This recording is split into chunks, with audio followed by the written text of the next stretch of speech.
Hey, I'm Keo. My temporal device just registered a massive deviation from the prime timeline, originating from ancient Egypt. I just left a future where Egypt survived a global apocalypse. But this change is far deeper, a fundamental rewriting of history. I've jumped back to 1274 BC, and the air is thick with sand and the metallic temps of blood. I'm standing on the edge of the Battle of Kadesh, the largest chariot battle ever recorded. 6,000 chariots are churning the earth into a storm of dust and chaos. In my history, this was a stalemate, a bloody, brutal tie that led to the world's first international peace treaty. But something is different here.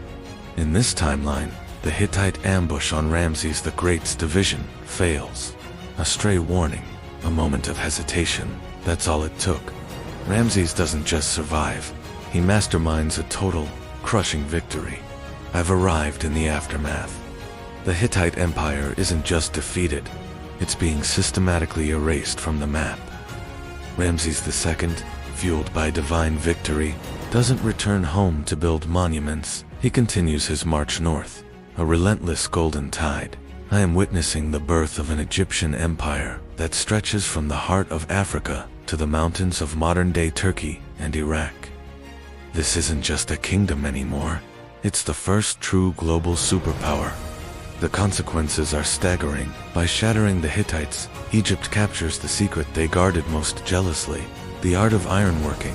In this timeline, the Iron Age begins with the pharaohs, centuries ahead of schedule. I'm seeing Egyptian legions armed with coppish swords of gleaming iron, weapons that can shatter the bronze blades of any other nation. The world holds its breath, and then it bows. No one can stand against them. The Pax Egyptiaca, the Age of Ramses, lasts for centuries, creating a world of unprecedented stability and architectural wonder that spans continents. Imagine pyramids not just in Giza, but overlooking the Euphrates. But here's what's fascinating, unnerving. As Egypt absorbs the peoples of the north and east, its own culture begins to warp. The purity of Egyptian tradition dissolves. I am walking through cities where Egyptian art and religion are blended with the deities and styles of Mesopotamia and Anatolia. The world is becoming Egyptianized long before it was ever Romanized. The Pharaoh isn't just a god of the Nile. He's the emperor of the known world, his face carved into mountainsides, thousands of miles from his home. However, I'm discovering something darker beneath the gilded surface. This massive empire is too vast to manage. To maintain control, Ramses' successors have built a brutal, bureaucratic machine. I see scribes whose ledgers are lists of dissidents, and legions that enforce order with an iron fist. The freedom of the individual is a concept that has been sacrificed for a forced, rigid peace. And because there is no rival power, no one to challenge them, Egyptian innovation grinds to a halt. The fire that forged the iron weapons has cooled.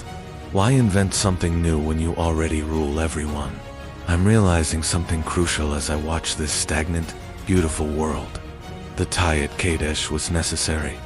In my history, that peace treaty taught humanity that diplomacy could be as powerful as war. It was the seed from which international law grew. Ramses' total victory created a world of stone and iron, but it lost the spirit of compromise that shapes modern politics.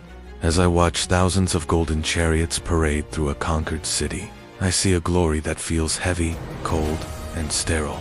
It's a powerful reminder that sometimes a stalemate is better for the soul of humanity than a total victory. My journey in this timeline is ending. I'm moving to my final stop in Egypt now, to a time when a single king tried to change the very soul of the nation by deleting the gods themselves.